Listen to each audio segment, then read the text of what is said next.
I'm here on the job site with Dale, who's a framing contractor. Hey, good morning. Dale traded up to Geico Commercial Auto Insurance for all his business vehicles. We're here where he needs us most. Yep, they sure are. We make it easy for him to save on all his insurance needs, all in one place, with coverage that fits his business and bottom line.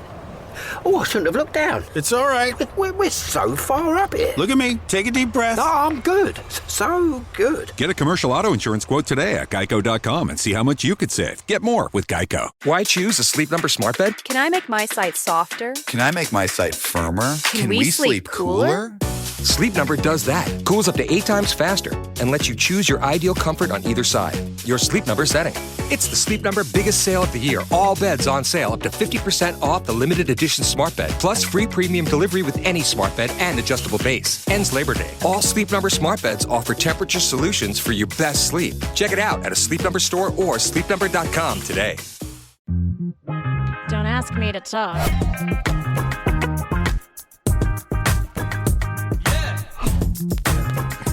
And welcome to another edition of Don't Ask Me to Talk. I'm one of your co-hosts and podcast pals. I'm Eric Ryder. Hey, I am the other one. I am Stacy Heller. I am your pal and Eric's, and we are excited to be back with another episode. We took a quick break, if you're keeping score. Sometimes your pals need a break. That's all. No big deal. Yeah, I mean, this is just fluff, but sometimes we still need to rest between the fluff. I mean, my jaw gets tired from talking so much. Well, the reality is just last week, nobody asked us to talk, so we didn't know what to do. Yeah, it's true. It's true. We're like, nobody's going to say something on there? Yeah, we got something from Dear Crabby that was like, hey, you two, could you be quiet? Ouch. No, we didn't. But you know what? That also means that we didn't get anything. We had no Dear Crabby things. However, I actually, when we get to it in the show, have something that I want to run past you, Eric, and I'd be curious to hear what our listeners have to say about it. All right, very good. Looking forward to that. Talk about that. Yeah. But let's catch up. I mean, it's been a whole 2 weeks. I mean, by now, I'm sure Gertie is driving the car and like things have happened. You've become like a chart topping band by now. You're sold out of t-shirts. I mean, anything could happen.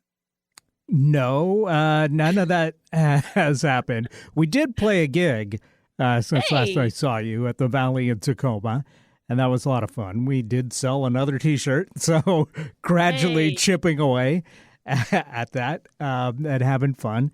And yeah, that was a good time. So that's one thing that happened. Okay. Yeah, let's see what else happened. Let's see. Finally got out on the water and did some kayaking, which was nice. I had a lot of fun doing that. You like doing that better than stand-up paddleboard? I'm asking. I have a kayak. I don't have a paddleboard. There you go. So I've never attempted paddleboarding, but kayaking is a lot of fun. So the stand-up paddleboard thing, I have to tell you, this is like a cultural blind spot in a way in terms of popular like physical activities. Yeah. I have so many friends that love to do it, and for whatever reason, it freaks me out. Like thinking, am I really going to be able to stand on that thing?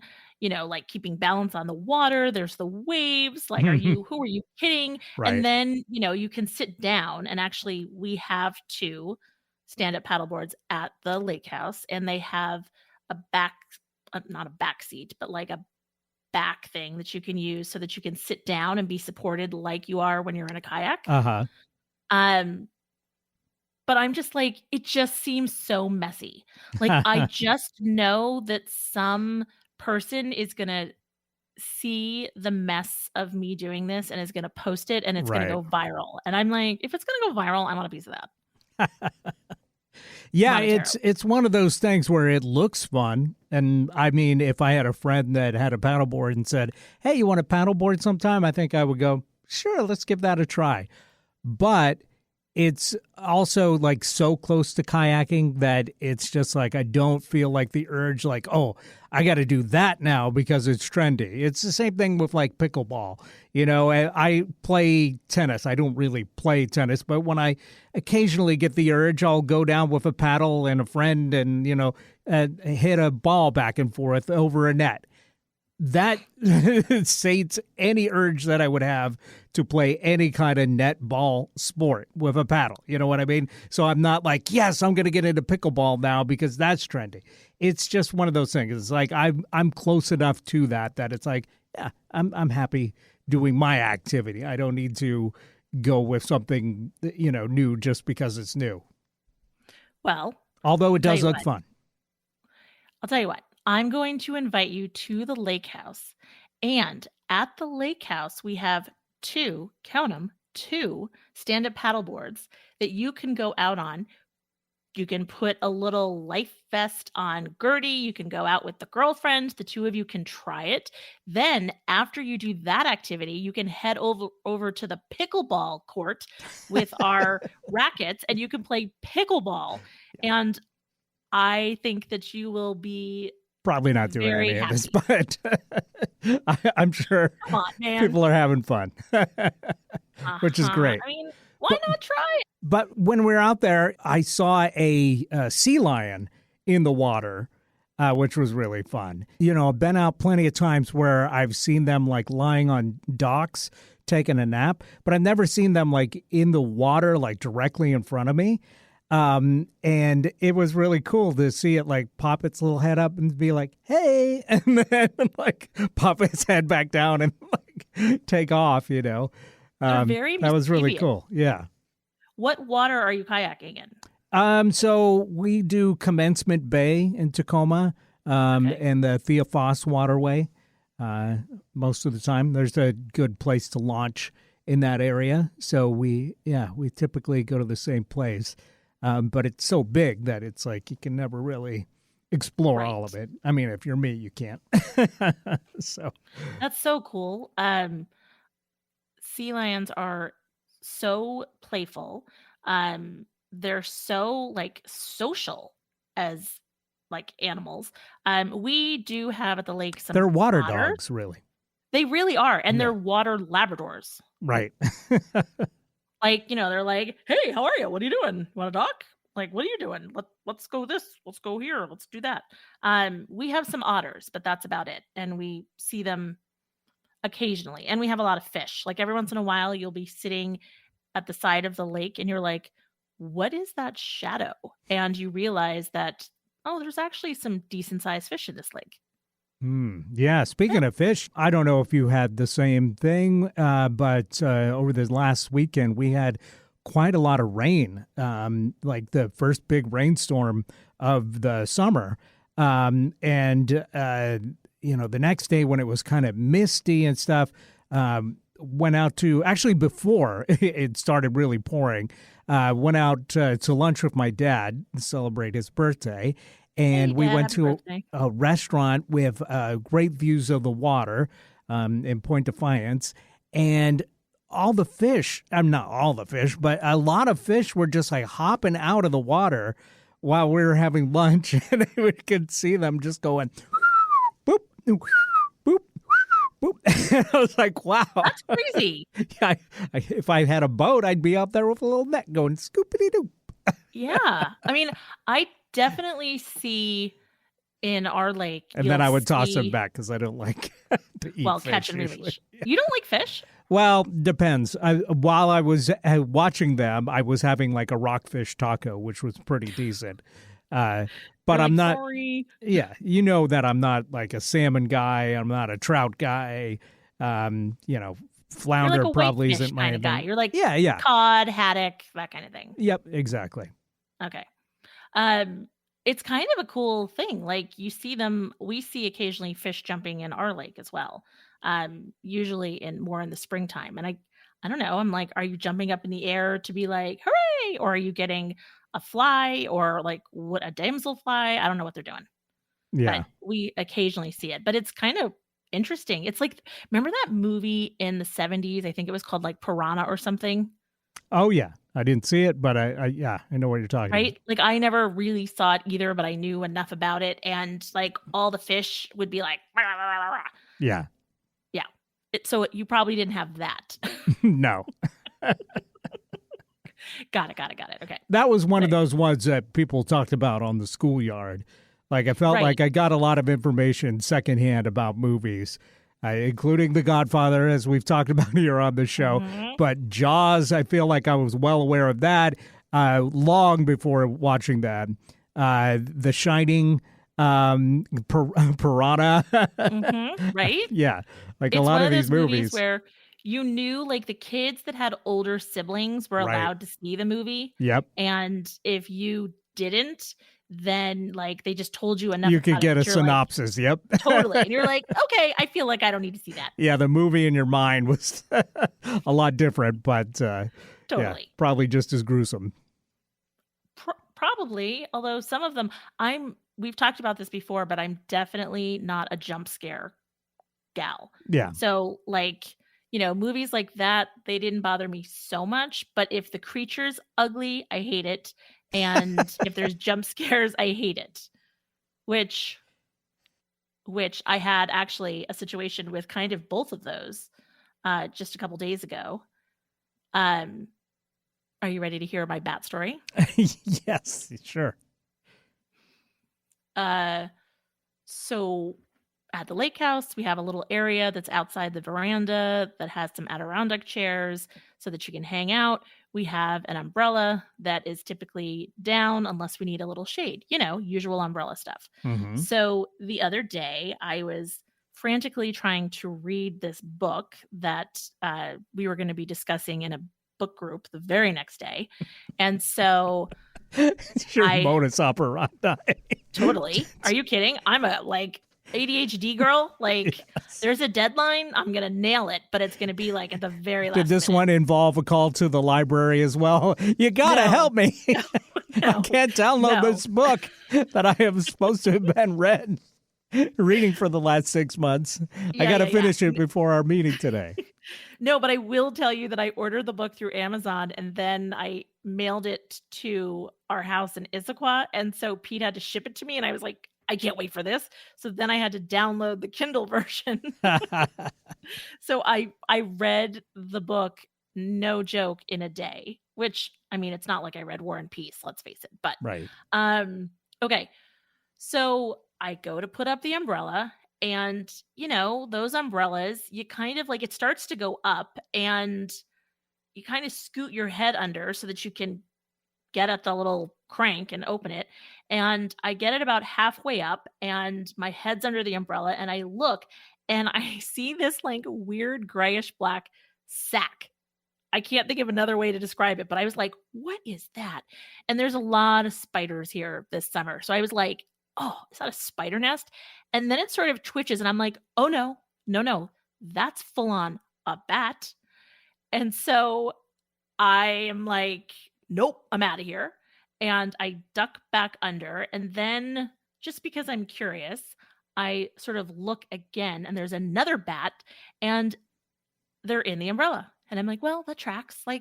It's dark, whatever. Holy cow. First of all, I'm very proud of myself. I did not scream. Nope, I did not. I wanted to. So then I did what made sense to me. I called my hero, Angela, who works here at Veranda Beach, and she and her husband, they have animals, they have kids, they have grandchildren, they kind of live off grid. They know how to do things. They're just doers. So I was like, Angela, there's a bat in my umbrella. What do I do? And she was like, open the umbrella. She was like, is that a metaphor? Right, basically. Don't you mean in the belfry, aka Right. your bats? And she was like, open the umbrella and they'll fly out. And I was like, oh, okay. So the umbrella was already halfway open and they were not going out. And so I was like, I'm not going out there. So sure enough, and of course, then I video the bats, and they're starting to fly around, and they're definitely agitated. It's a super sunny day. We all know what they say about bats and Dracula. They don't like the sun. I could pretty much see the bats like, oh, this is the worst. And they're flying and they're hitting the screen on my veranda. And I'm like, oh, like, come on. These are just ugly creatures. I mean, like, kind of cool, but also really ugly. So kind of Angela, cute. but like, well, that's what I'm saying. Like, it was kind of cool to see one like close up, but safely far enough away that it was like interesting. Like, they really do look like that. So Angela came and she had the long brush on a stick, and she's like, there's no bats under here. And I was like, oh, they're under there. So sure enough, they were in the flaps at the top of the umbrella. And so she chased them away, which then they went to the neighbor's house. And she chased them away from there too. Your neighbor is Bruce Wayne. Yes. And they were like, hey, we're home. Sorry we were out so late. So it was horrible, but also it wasn't horrible. And it felt like a very summer camp situation to have happen. Like, I feel like I just needed like a tennis racket and to like be running around in my underwear chasing it. So it didn't happen like that, but it did feel very summer camp. No? Yes? I'd watch that movie. Yeah. So, okay. Sorry Going to interrupt. batty at the lake. Exactly. I know you were telling about your week, but like the lead-in was just too perfect. I had to tell the bat story. Yeah, no, that's great. Anything else exciting happen this last couple weeks? Because the rest of my stuff is just petty nonsense. Oh, I love petty nonsense. All right. Come on, tell me. Well, my stuff is like, my ankle's better, and I painted with marbles, and there's a dog that plays soccer with a ball. Right. So yeah, tell me petty. Well, I was just going to say I had a kind of a funny moment at the grocery store again last week. Well, because I had a little bit of a sweet tooth, and I thought, well, I'll get some ice cream. But the ice cream that they had on sale is really good ice cream, and it was a really decent sale. So I bought a couple of the half-gallon containers of ice cream, and they also had Italian ice on sale, which I kind of like scrape. Yeah, I never have Italian ice, but I like it when I have it. And they had root beer, which I thought, oh, that's great. I really want to try this. And it was a great deal, too. So I'm like, I'm already getting 2 containers of ice cream. Am I really going to get the Italian ice? Yes. I'm like, well, it's going in the freezer. It can, it can be there for a long time. I don't have to eat this all at once. But when I got up to the checkout, putting this stuff on the conveyor belt, I just felt like a total glutton, right? Like I'm just like... For all anybody knows, you're a father of like 17 and you're bringing home ice cream treats. Well, yeah, I think they probably know I'm not a father of 17. But nevertheless, I felt like a total glutton, and a gluten glutton, getting all this ice cream and Italian ice on top of that. And I'm just like, oh, don't judge me, people. And then the heroic lady behind me puts her stuff on the conveyor belt, and she's got a bag of Little Debbie donuts, a box of candy, and 2 Monster Tall Boys. And oh my God. And so I'm like, okay, well, the heat's off me. I don't. Like, if we're all going to the pearly gates of food and we're being judged, right, I'm skirting through. But then as soon as she gets to the cashier, she's like, pulls like this gum out, and she's like, hey, the other kind of this gum, do you have that? And the cashier's like, yeah, I think we might have that on one of the other aisles. She's like, can you go get me some? So then she makes the cashier go get her gum to go with her Little Debbie donuts, her like Sour Patch candy, and her Monster Energy Tall Boys. So I was like, okay, yeah, I feel like I'm a health nut now.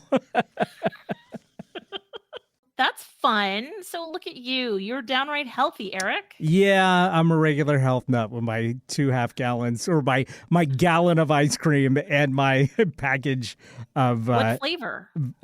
I think it was peanut butter or chocolate peanut butter ribbon, and I think Rocky Road as well.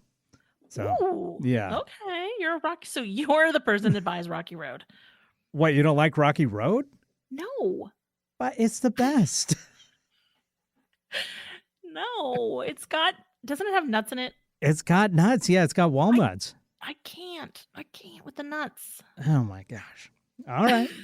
I know, I just can't. And how was the root beer Italian ice? Like normally Pretty Italian good. ice is like lemon, blue, red.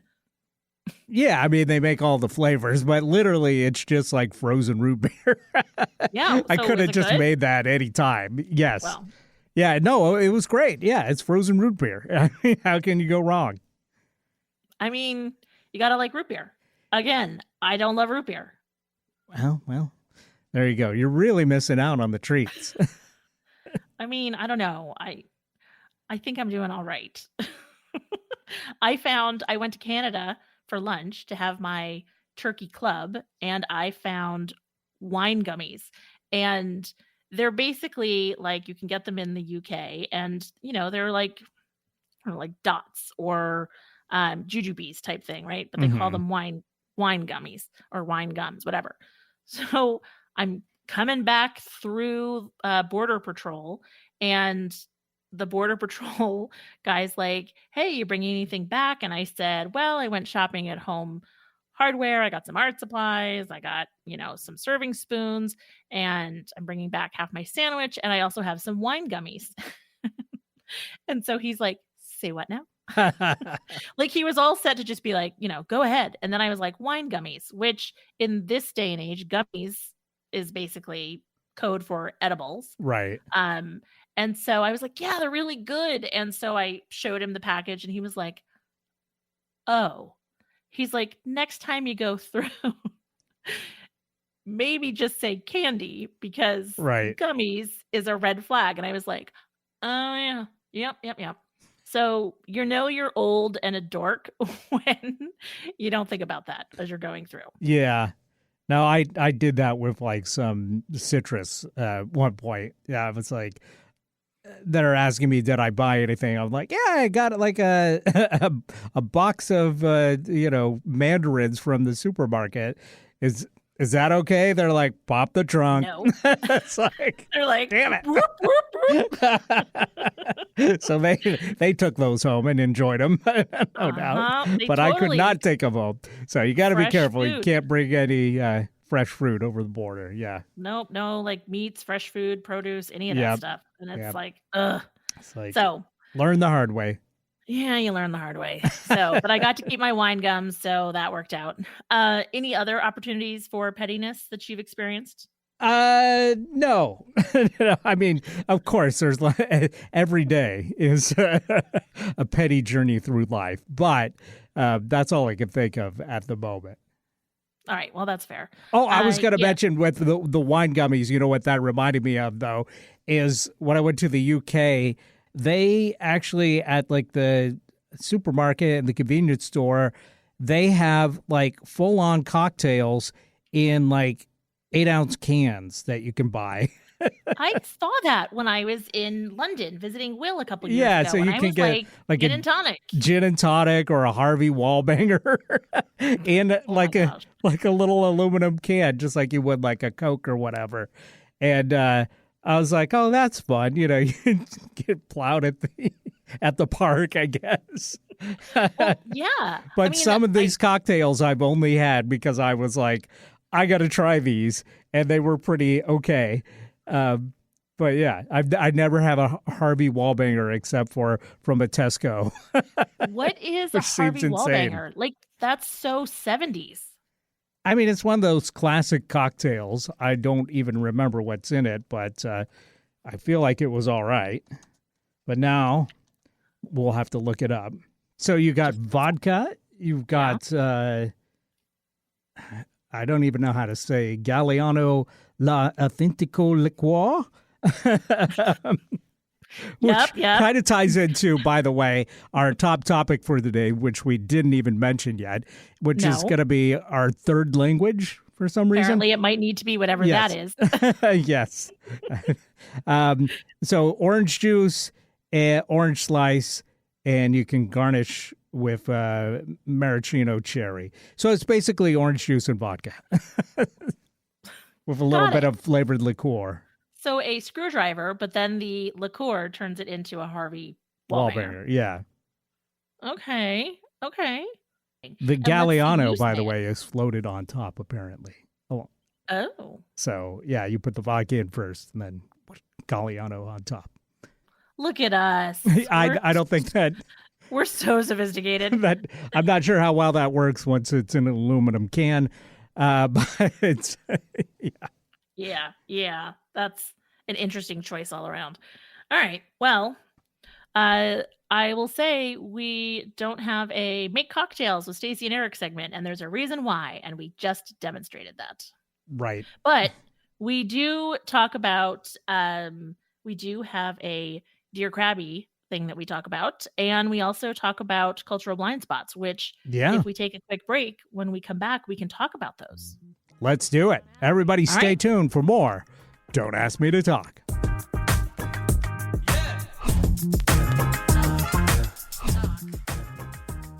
This is Eric Ryder reminding you to follow us on Facebook. We're at Don't Ask Me to Talk, and we're on Instagram, again, at Don't Ask Me to Talk. We'd love to hear from you, so check us out on social media and leave us a comment. Leave us a like. Remember, you can always email us directly at asking@don'taskmetotalk.com or leave us a voicemail or text at 475-999-2726. That's 475-999-2726.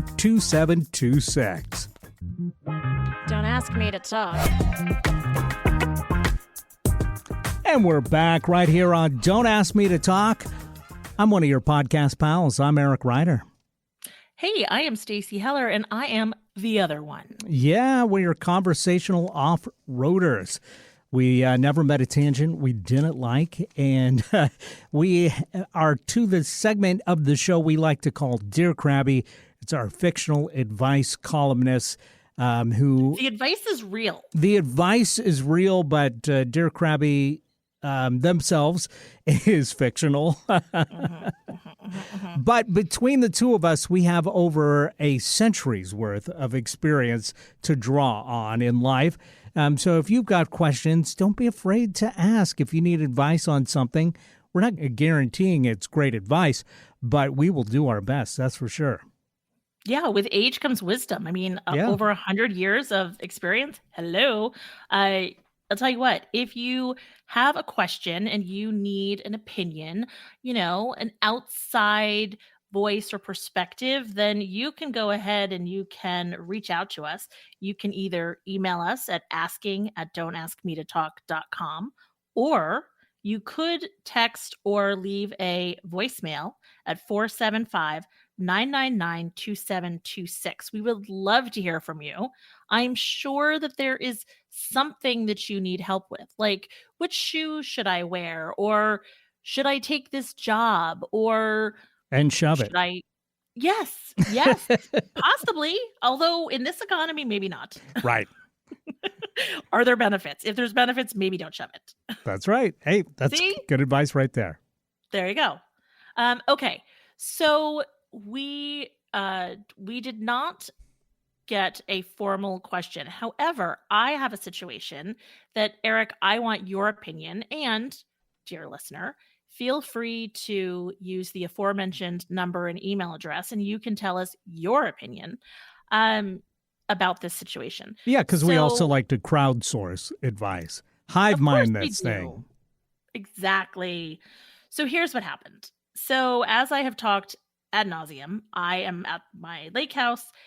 I can sit outside on the Adirondack chair under the bat umbrella. It's very exciting. And there are a ton of cottages that are around ours that are often rented. And so this week was like no other. There was a big group. I'm thinking like a family reunion type situation with lots of cousins, and they were all in houses around ours. So the house right next to ours, there was a family, mom, dad, 2 little boys. I'm thinking 6 and 9 or 7 and 9, somewhere in there. So these 2 boys, like brothers and boys, they would bicker constantly. And, like the whining and the big brother, like, be quiet and, pushing his brother and doing all this stuff. But the F-bombs that these kids were dropping, and not like mom and dad are inside and they're not hearing it. Right. Like in front of mom and dad. And I was like, okay, I am open to the fact that perhaps I am old-fashioned. Yeah. I mean, as you're drinking an old fashioned from an aluminum can. It was a Harvey Wallbanger. Thank you very much. With a float of some liqueur that I don't know the name no, of. that was just me. And so, yeah, pretty much. And so I'm wondering, am I old fashioned? It felt unsettling to hear these F-bombs right. thrown out so casually. Like I could see, kids that are a little older and nobody's around and it's like they're trying to be cool, whatever. And especially like if it was a friend, but then the fact that it was done in front of the parents, I don't know. It just feels weird coming out of the mouths of babes. Yeah. So I'm looking for half a century's worth of expert opinions and also our listener. Like, what do you think? I mean, do I think that's uncouth?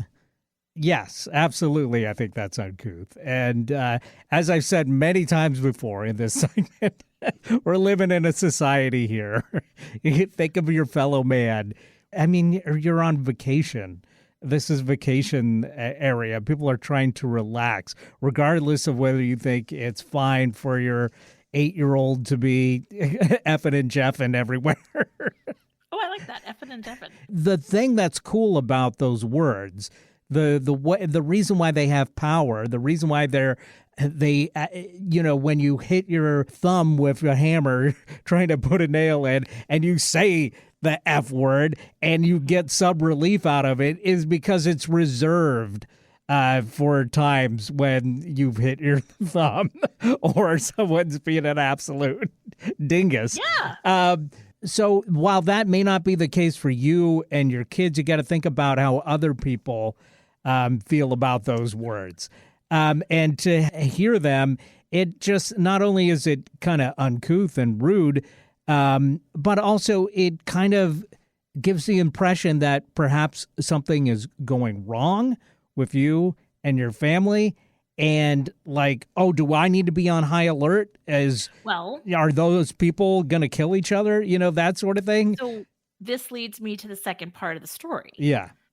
So another day, I'm sitting out on our veranda, and the way it's situated is where I'm sitting at the corner of the veranda is very adjacent to where their area with the Adirondack chairs is. And the kids are out there playing. And once again, Junior drops an F-bomb. And I, without even truly thinking, I was like, whoa.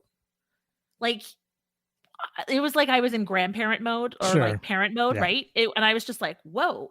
And I was like, oh God, I gotta like duck. I'm gonna get smacked and told like, mind your own business and whatever. And clearly the dad heard something and he was like, guys, you're embarrassing yourselves. And I'm like, no, like you should be embarrassed. Yeah. Like, so then my other part of my question was, I was a little out of line, but it was just a knee-jerk reaction.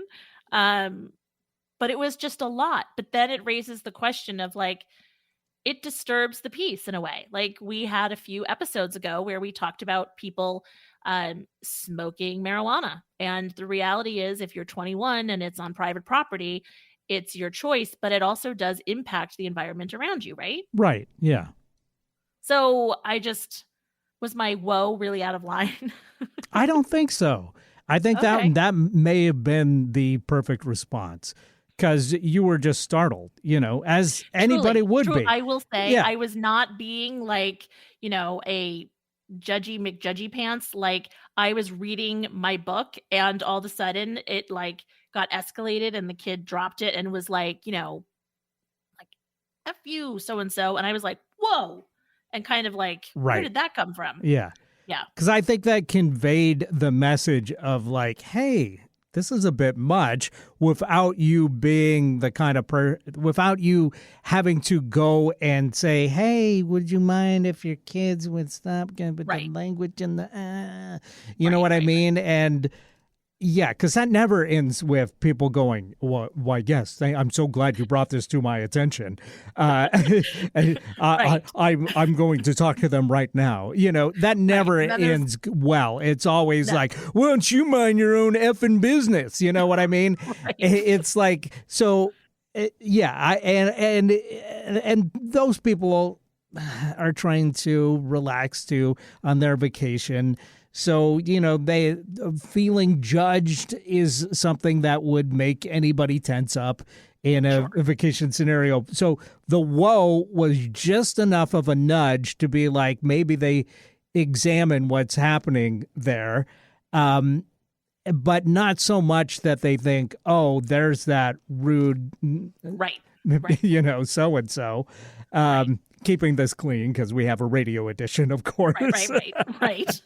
Well, but generally, we reserve our F-bombs anyway. Yes. Like, to your point, I mean, for this conversation, we don't need to keep dropping them. Yeah. All right. So I'm all for bad language, but the point is a bad language is if it's every other word, it completely negates its power. Totally. Yeah. Okay. So in your opinion, the whoa was not out of line. No. All right. It seems like a natural response. Great. Love it. I appreciate it. Even better than what I would have done, silent judgment. Well, glaring. I mean, I had already done the silent judgment earlier. Yes. And that got me nowhere. And then it just startled me out of my book reverie. And I was like, whoa. Yeah. And, as I said, I thought the dad's reaction was really interesting to be like, you're embarrassing yourselves. And I'm like, I don't blame the kids. Right.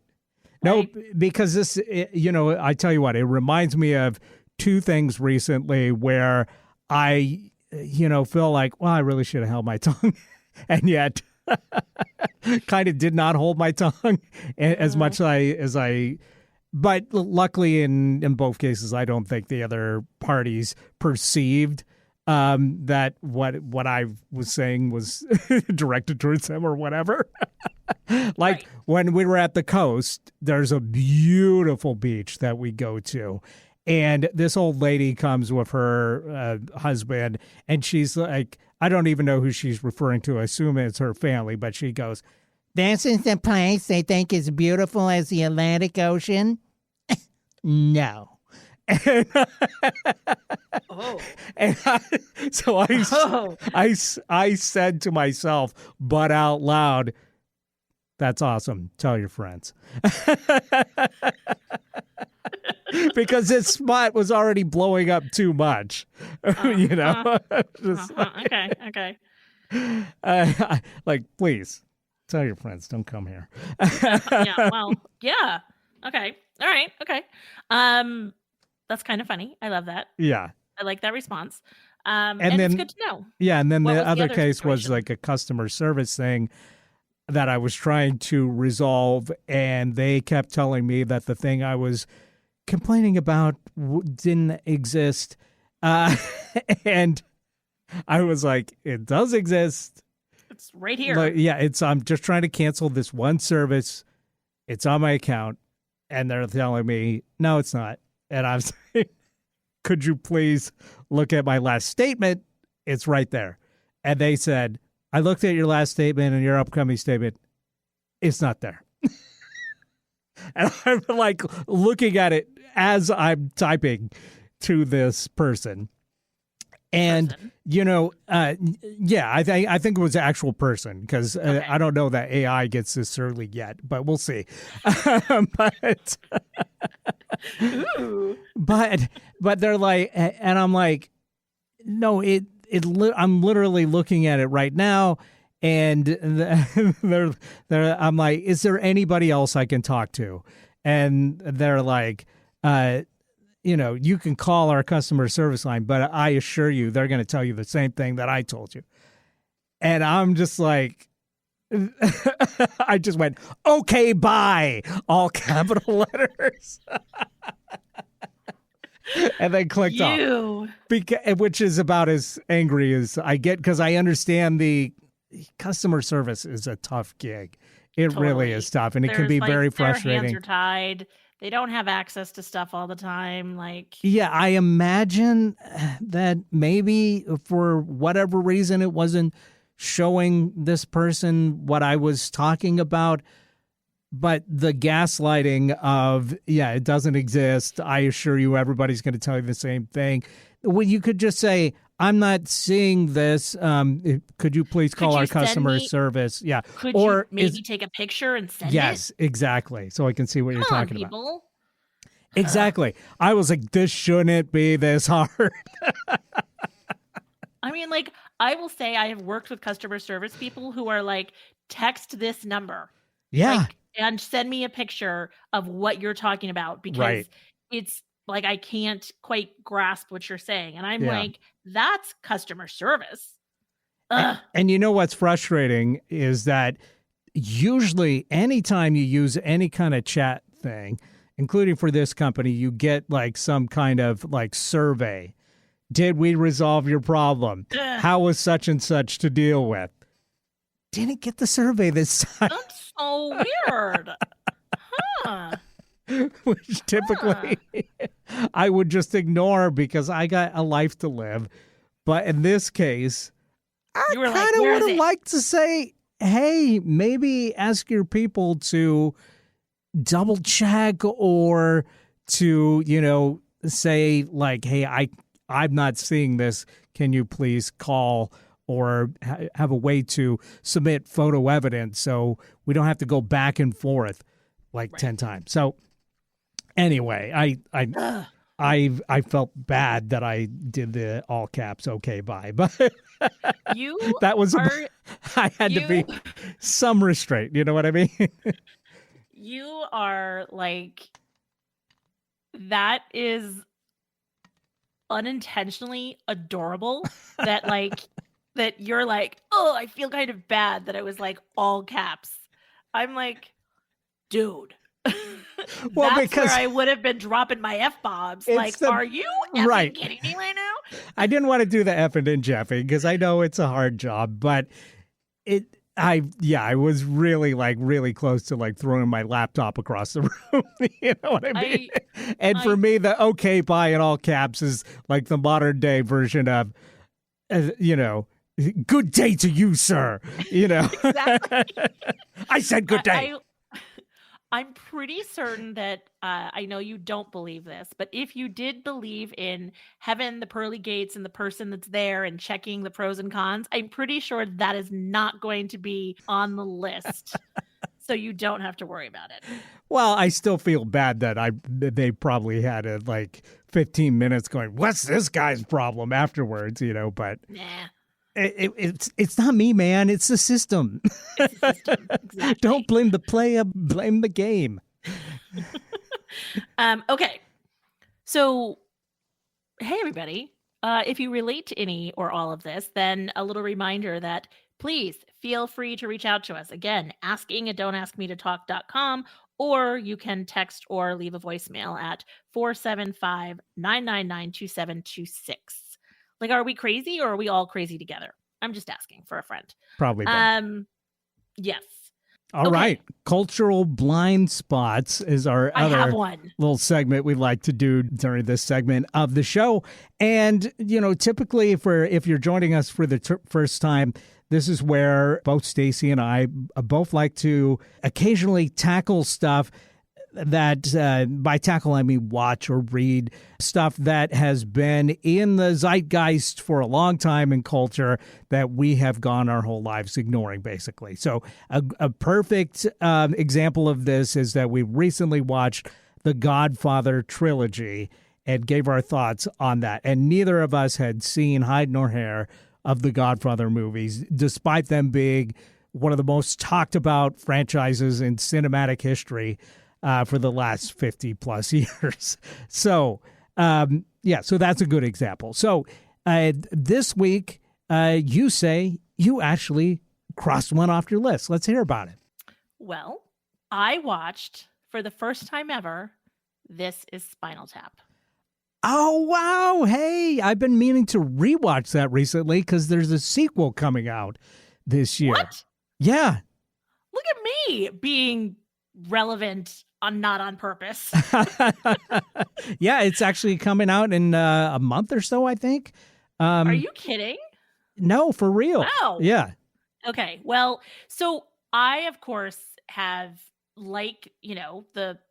the point that we make with this whole cultural blind spot segment is that, you hear about things, the Bach and all that stuff. Yeah. And so I've heard and I've seen snippets. I mean, well, before you go into it, let me ask you, what were the quotes or the lines or the things that you'd heard about it before watching it that made you go, oh? Well, like Stonehenge and Right. the tiny little Stonehenge, and I'd heard enough about that. The songs, you know where you stand when you're in a hellhole. Right. Big Bottom. Yes, all of those lyrics. God, there was a couple other things that I was like, okay. I can't think off the top of my head, but just lines that are said, and what I was fascinated to learn and not surprised to learn is that a lot of it was improvised. Yeah. Brilliantly improvised. Right. And I'm like, that tracks. I don't know. There was a couple other things that situational things that I'm like, oh, that's where that's from. It'll come to me and I'll blurt it out. The famous line that I always think of is "This goes to 11." Yes. Yeah. Yes. Yes. Were you aware of that line before watching it, or? Yes, I had heard about the whole it goes to 11, Yes. and I always assumed that that when they were playing they turned it up to 11, but Right. it was in the tour of the whole yes, thank you. That's one of them. There was something else that was the introduction of the Midwest publicist guy who was Paul Schaefer. Right. His name. I was like, oh, okay. I've heard his name before, something Fufkin or whatever. And just different things. It was everything that everyone has said. And honestly, more. It was just the gift that kept giving. And it's a movie that I feel like you could go back and watch. By the way, his character's name is Artie Fufkin. Yes, that's what it is. And he is very self-deprecating in the movie. I kick my ass, please kick my ass. Yes, and they're like, we're not gonna kick your ass, Right? Yes, it was, and the number of people that were in that movie. I mean, Fran Drescher. I was Yes. oh, okay. She's perfect for it. She's and great. I loved Yes. the tell me what they say. Go ahead and be blunt. She says it. Don't sugarcoat it. Yeah. Right. I mean, all those interactions, it was just this is what people, when they're reciting different things. Yeah. This is what it's one of the doing. most quotable movies of all time. It was just, and the people that were in it, that, even for a second, I'm trying to remember, there was the mime waiter that was maybe, who was it? Dana Garvey or somebody? Dana Carvey? Yeah, Carvey. Yeah. Yeah, he has a cameo. Where you're what? And the thing is, the movie, it's from what, 84 or something? But it's so like the glam rock of like the 70s and everything Yeah, 84. that it just it's like, what is happening right now? Yeah, it was really amazing. I loved it. I really loved it. Yeah, I'm so glad to hear that because I think it's one of the funniest movies of all time. It is the movie that invented the term mockumentary. It's truly one of the most groundbreaking films of all time, you know. And I was like, Rob Reiner? Yeah. Like, what meathead? Yes. I mean, That's I know right. he's a director, like, but you know, when you see him in that movie, he looks more like Meathead from All in the Family than he does Rob Reiner, director. Right. In my head, right? And so he's playing the like, director Marty DeBurgi. yes. Yep. Yes. But yeah, it was just amazing. And then of course I had to go do some research on it, which is how I found out about the whole like improvisation. And again, given the people that are in the movie, that made total sense. But to find out that they actually sang and played their own instruments and stuff, Yeah. I was like, what? They were a real guys? band. You know, they came together to do this movie, but they really played their instruments, wrote their songs. They were a real band for all intents and purposes. Yep, I guess they came out with an album and everything. Absolutely, yeah. They've come out with a few albums, yeah. And I loved the fact that it really did feel like what you think being in a band is like, where, you know, you're on top 1 minute and the next minute Yep. you're doing a show for the weekly mixer at the Yes. at the whatever it was, the Army base or Marine base. And then all of a sudden, you know, the band breaks up and the Yoko Ono moment of the girlfriend and breaking up the band. And then it's like, hey, we're number 4 in Japan. You want to go on a tour? and everybody's back together again and the cycle starts again. Yes. Yeah. So I just randomly was like, I'm going to watch this. And I think Eric's going to be really proud of me given your music background. Yeah, it's a great choice. It's a great movie. Yep, it was amazing. I was so glad that I checked it off. And now everything makes so much sense. And the fact that another one is coming out. Come on. Yeah, so now you're probably, you know, you can have fresh memories of the first one when you watch the sequel. Totally. Yeah. So check for once. Normally Nice. It's you and you're like, hey, I checked it off. And I'm like, yeah, I haven't seen that either. So. Well, for me, that one's like Animal House, you know? It's just one of those big like comedy movies that's like existed and people have talked about for decades. And then it's like, oh, you finally get around to watching it. It's like, oh, man, I should have watched this a long time ago. Totally. But glad that you finally did. So, yeah, that's awesome. So good one. Thank you. I also read a book, although it's, you know, when we talk about the whole cultural blind spots, sometimes it is like what's obviously been out for a really long time, like This is Spinal Tap, like The Godfather. Sometimes it's like what's trending. Well, I read the book that I was trying to read so quickly for book group called The Thursday Murder Club, which in real time, a movie's coming out with Pierce Brosnan, Helen Mirren, Ben Kingsley, a whole host of other folks. And I was like, look at me. I'm reading a book that's like becoming a thing in real time. So I am darn cultural, if you ask me. Yeah. So what do you think of the book? Well, it didn't go over so well in book group. They felt it was slow. Mm-hmm.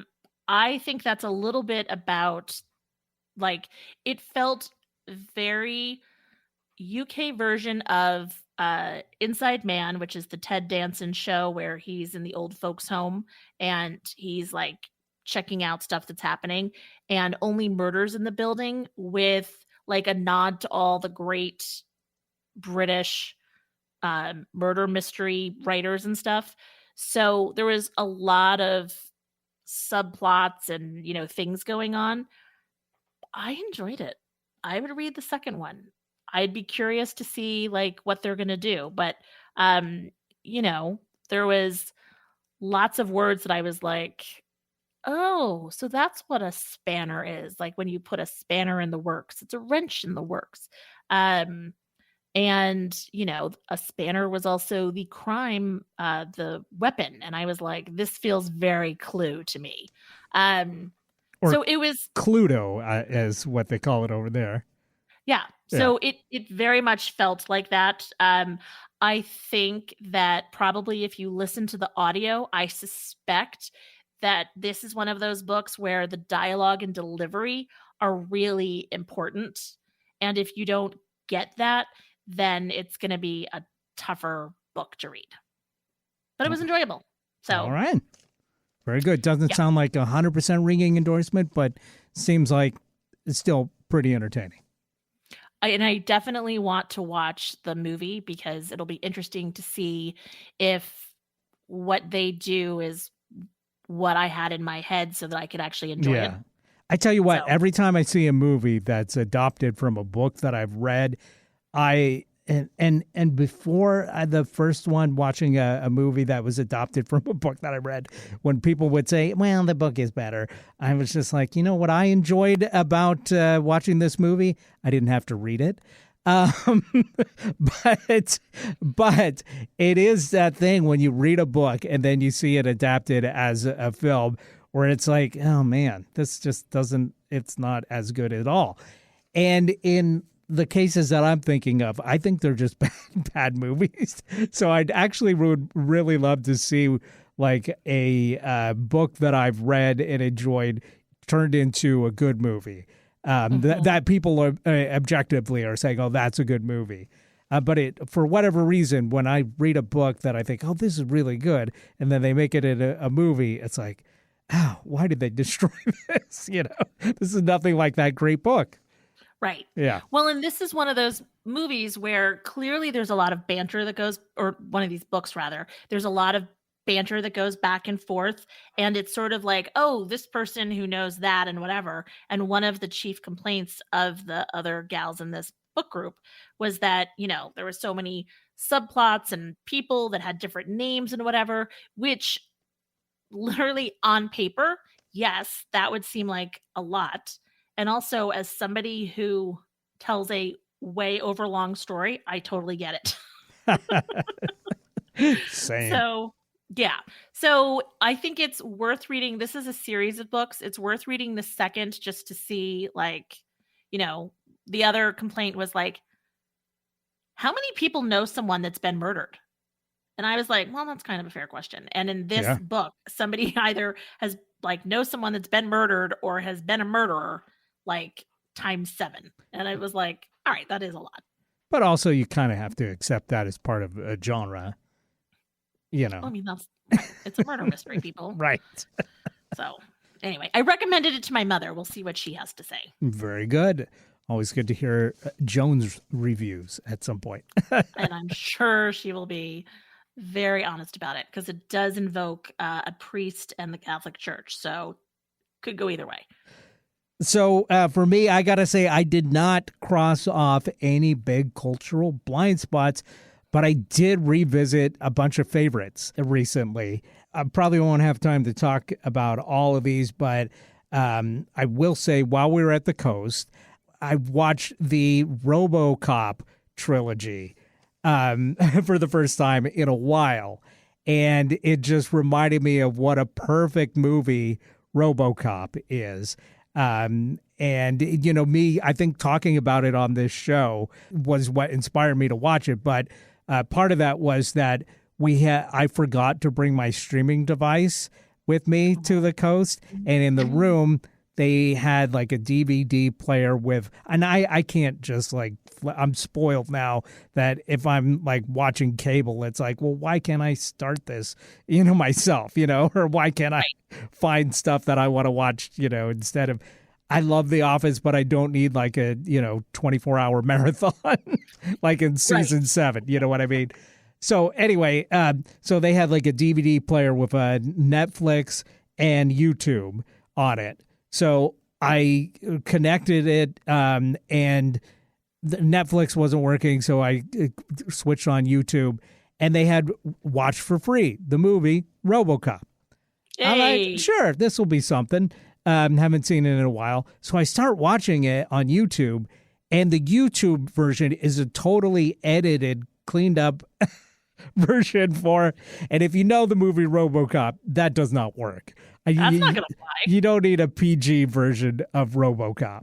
It shouldn't exist. It's a bastardization. And even though it was like all the effing and jeffing totally cut out, all the violence cut out. That would be like watching a Guy Ritchie movie. I'm surprised it wasn't a 20-minute video. Yeah. But the weird thing is it said rated R, and I start watching it, and it's like where they're like, you guys suck, kind of stuff out of it. It's like, wait, this doesn't seem right at all. So I was able to pull up on Hoopla, thankfully, on my laptop, the original version of RoboCop, and watched that, and had such a fun time with it, because it really is, I think, a perfect movie, that we decided to watch the sequels while we were there as well. So RoboCop 2 and RoboCop 3, neither of them anywhere near as good as the original. And RoboCop is kind of a weird movie because it's like things just like lined up magically. Like everybody involved with it never did anything near as good again. This particular director, Paul Verhoeven, never made anything this good before or since. And like even the actors that are in it, they're all great, but they never did anything as good before or since. And the script writer, he wrote like 2 movies, nothing as good as RoboCop before or since. Interesting. But like lightning in a bottle. And absolutely, they just caught lightning in a bottle, and it's just like just a perfect, funny satire, but it's also moving and brilliant. And yeah, I didn't realize until this watch like just how much I think this movie is like one of the best movies of all time. Wow! All right, I'm gonna have to check it out. And the sequels 2 and 3 are for completists only. They really screw up the magic formula that they have with the first movie. And like the second one, like the one stuff that complete unforced errors, like the director didn't want to come back. Fair enough. But you've got an iconic score for the first movie. And it's got this amazing like theme song that, like, imagine Superman, those original Superman movies without that score, the John Williams score, or Star Wars without their score. They smartly brought him back on every movie, but they just completely switched composers for the second movie, and it sucks. It's just not as good. And of course, different scriptwriter, and they managed to get most of the actors back, but yeah, it's just not good. And then with the third movie, they couldn't get like Peter Weller back as RoboCop, and the guy that fills in, he does an okay job, but it's nowhere near as good. So yeah, avoid those unless you really want to, complete the series, which is what we did. All right. But the first one I would recommend to anybody over the age of 15. This is not a movie for, small children. Although maybe your neighbor's kids. I was going to say, unless you want your kids to be effing and jeffing. That's right. And you want me to be like, whoa. Yes. But highly recommend that. Also, recently rewatched the Hudsucker Proxy, which I hadn't seen for a long time. And I think when it came out, did not do very well.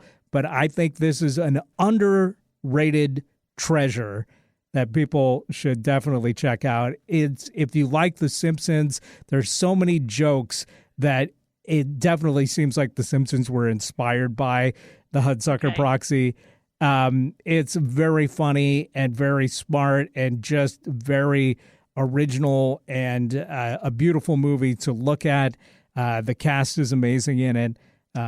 So if you haven't seen it, if you were turned off by the name maybe at some point or just never heard of it, if you like Coen Brothers movies, with them, they're I think they make some amazing movies. But the funny thing is, anytime they put out a comedy, people are like, "What the heck?" And then, like 10 years later, people are like, "Oh my God, their comedy masterpiece."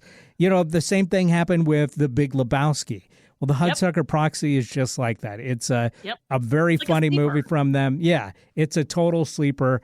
But if you haven't seen it, I'm saying go check it out again because it's a lot of fun. So it's been a minute since I saw it, but I remember really liking it at the time.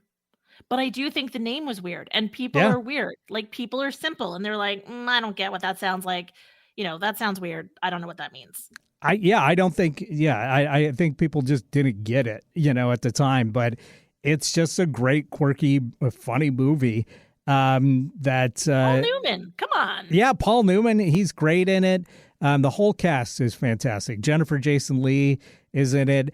And I ended up seeing another Jennifer Jason Leigh movie. Again, this last weekend, watched Fast Times at Ridgemont High, which, again, I haven't seen in full for a long time, which is also another classic, great movie. And she's fantastic in that.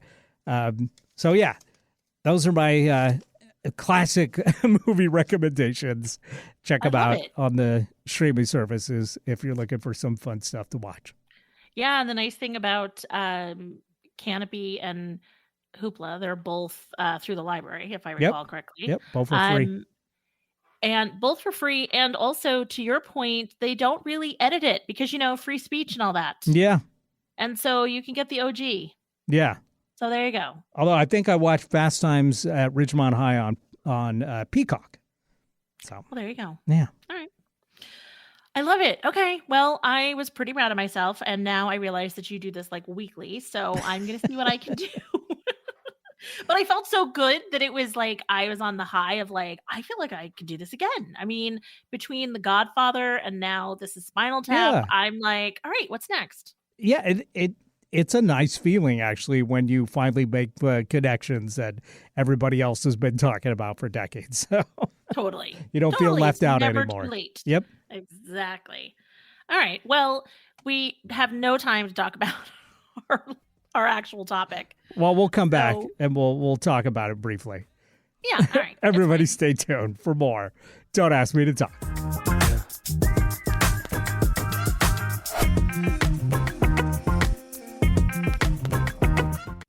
Hey, I'm Stacy Heller. I'm one of your podcast pals, along with Eric Ryder from Don't Ask Me to Talk. Are you liking what you're listening to? Awesome. We would love if you would follow us on social media. We're on Facebook and Instagram as Don't Ask Me to Talk. We also are wherever you find your favorite podcasts. You can follow us, subscribe, like, rate, whatever it is that you do. You can also email us. That's asking@don'taskmetotalk.com.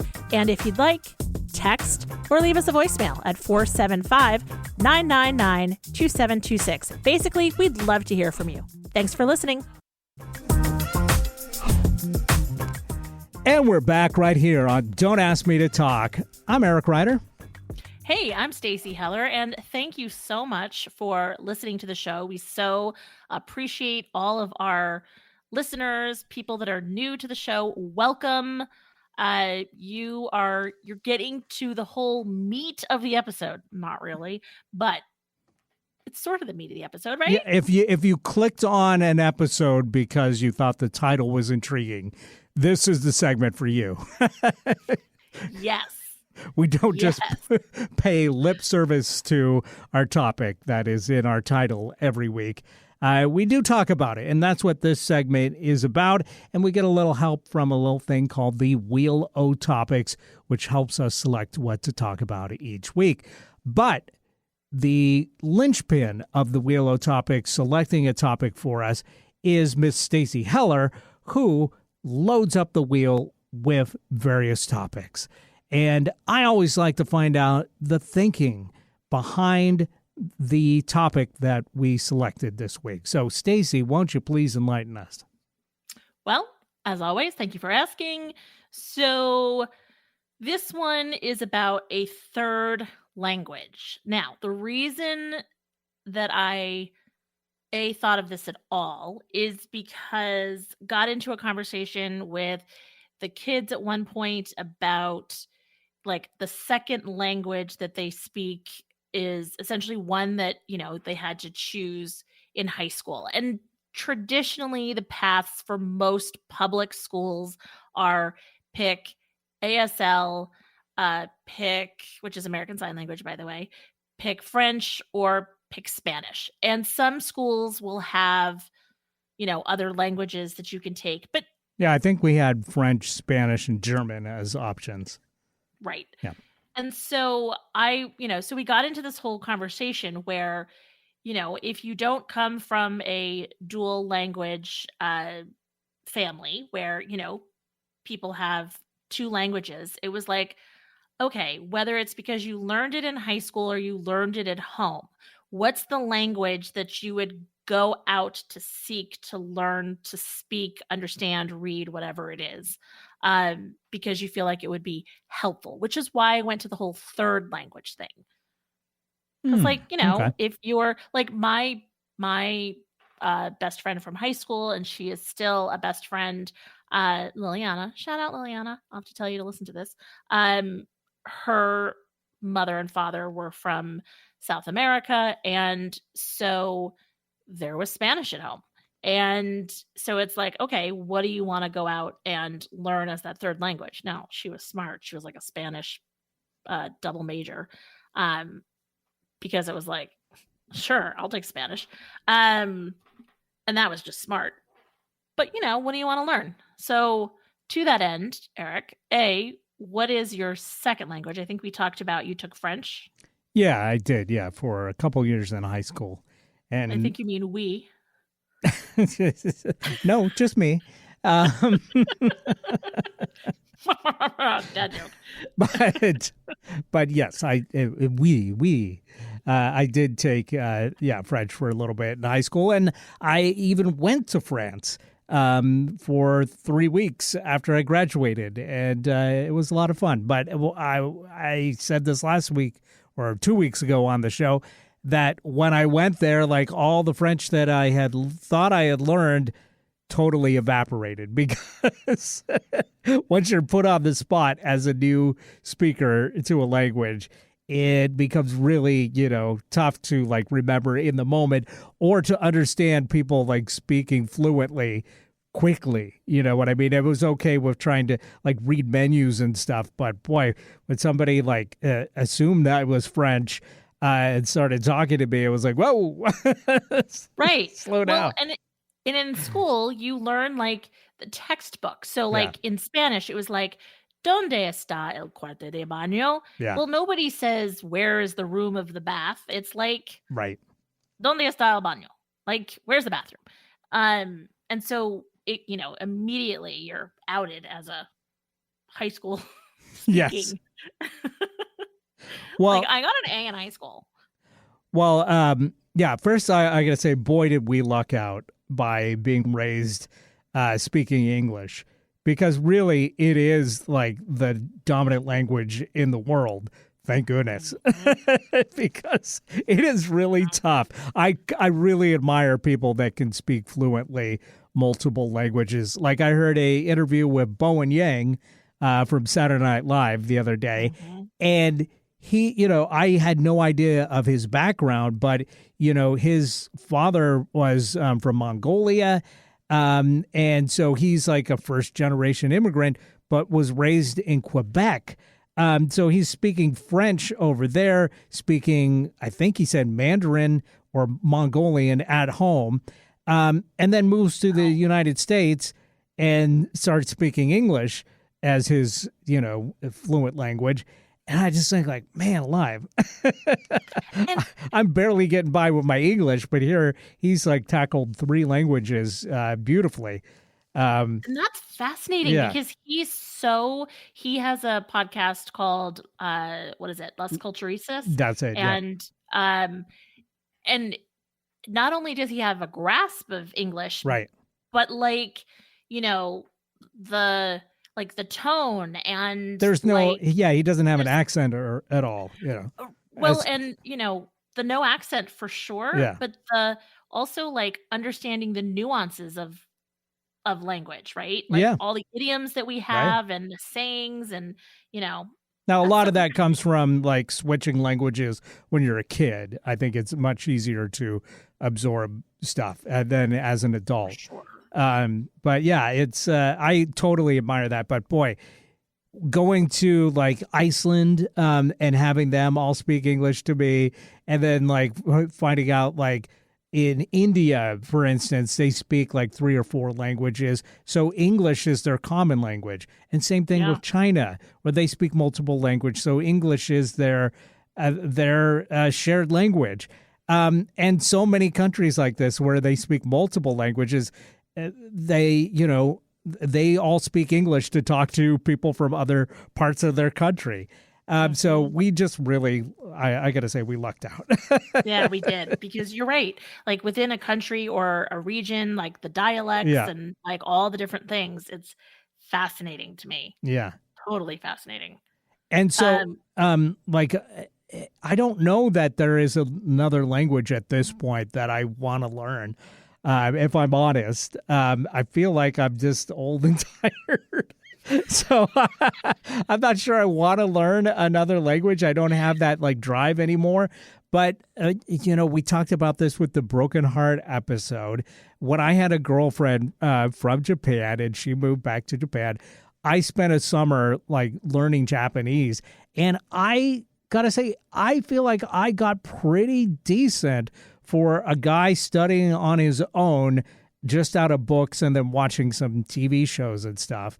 And if I had stuck with that, I feel like I might be fluent in Japanese. If that story, that romance had gone differently, I might be speaking Japanese right now. Aw. Yeah, but we all know how it went. Well, and if you don't, then listen to an episode. And so a couple episodes ago. now I remember like 10 Japanese words, and that's about it. But yeah, if I was a younger person, I might try and learn, Spanish maybe, or maybe Japanese because I had already started learning it. But yeah, I don't know. Irish is another one that I'd love to know, but it's not particularly useful. It's like really contained within Ireland. There's a lot of words that have influenced English, and things that we say come from. Is it called Irish, or is it Gaelic? Is it Irish? Irish? Irish is a Gaelic language. Okay. Yeah. I didn't know. Yeah. So It's when like, there, I mean, I'd say maybe like 20% of Ireland speaks Irish. So even in Ireland, it's not like something that everybody's fluent in. They study it in school. But because there's not a lot of conversation, and they're doing everything they can to keep it going so it doesn't become a dead language. like cursive handwriting. Yeah, so they've got radio stations and TV shows and stuff that are in Irish. But again, as an American, my chance to have conversational Irish is pretty slim. So I'm just happy if I can, pronounce a few, names correctly that look funny to us Americans. Which sometimes I can and sometimes I can't. But yeah, that all to say that I feel like I'm just going to have to be content with speaking English until I go. That's fair. Yeah. I mean, I'm sort of the mind. So I took Spanish in high school. I really enjoyed learning it. I was that kid that I understand a lot of it when it's spoken, like not too quickly, but I can catch enough that I'm like, okay, this is what you're talking about. But I was always too shy to like speak the language. I too went to not after high school, but I went to Mexico and had an opportunity to practice and all of that. And was just way too shy about it and was way too self-conscious. So I feel like I have an ear for language in terms of, knowing how to say things in the correct Right. way and understand it. But the confidence thing is the thing for me. So I have two answers to this question. One is from a practical standpoint and also like social media. So I love those videos where somebody's like, in a restaurant and they then like order food in like perfect Mandarin and everybody's like, "What? Like you're a white guy, American that looks like you're, can't understand a lick of anything." And I love the element of surprise. It's like the same reason I took French horn in like elementary school, right? I was like, look at me, I'm doing French horn. Not really. And so from that standpoint, I also think it's a huge language that is, I think it's like the second most spoken language in the Right. world. But then I also am like, French. Like, I sort of want to like stick it to the man because on our honeymoon we went to France and I did not speak the language and Yeah. didn't try, like I understood a few words, but if you don't make an effort, I feel like of any country I've ever been to, it is the French that are most like stupid American. Like you're not even trying. Oh yeah. And I gotta say, so what I might have mentioned this on the show before, but when I went to France when I was 17, I got lost in Nice and trying to find my hotel, and it was one of the most nerve-wracking things ever, and not least of which that there was French teenagers making fun of me for trying to communicate in my broken French, surly teens. But luckily, a very nice gentleman was able to, see that I was, in fact, panicking and was able to help me out to find my hotel. yeah.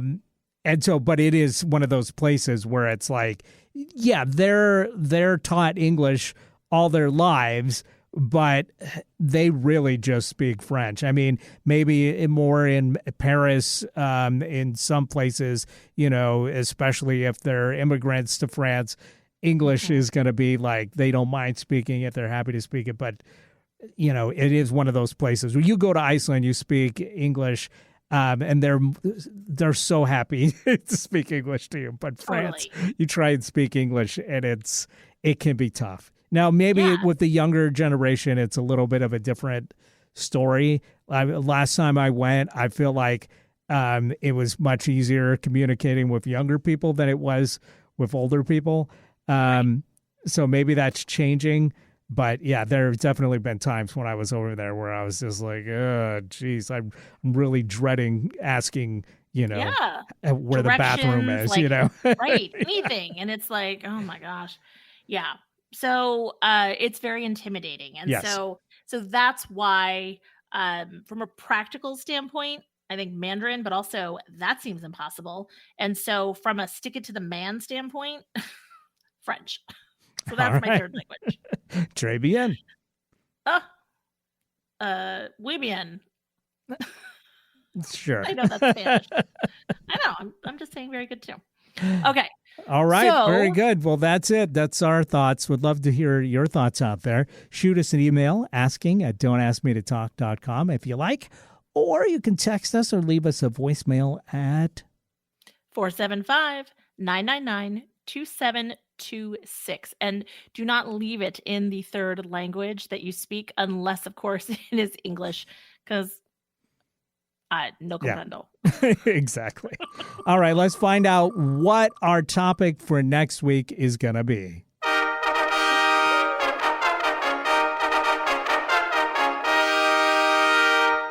Hobbies. Yeah. Okay. There's a lot of different directions that we could go with this. So we will we'll have to decide which direction we want to go in. What are the hobbies that we have? What are the hobbies that are trending? Do hobbies change as you get older? Is it too late to start new yeah, hobbies? they do. Yeah. So, well, because you have the money to spend on the stuff that you need. Right. So yeah, I'm excited to talk about it. Let's do it. Awesome. Not now. Next time. Yeah, for sure. All right, everybody. Thanks so much for listening to Don't Ask Me to Talk. Have a wonderful week. And yeah, that's all I got to say. Yeah, we'll see you on the flippity flop.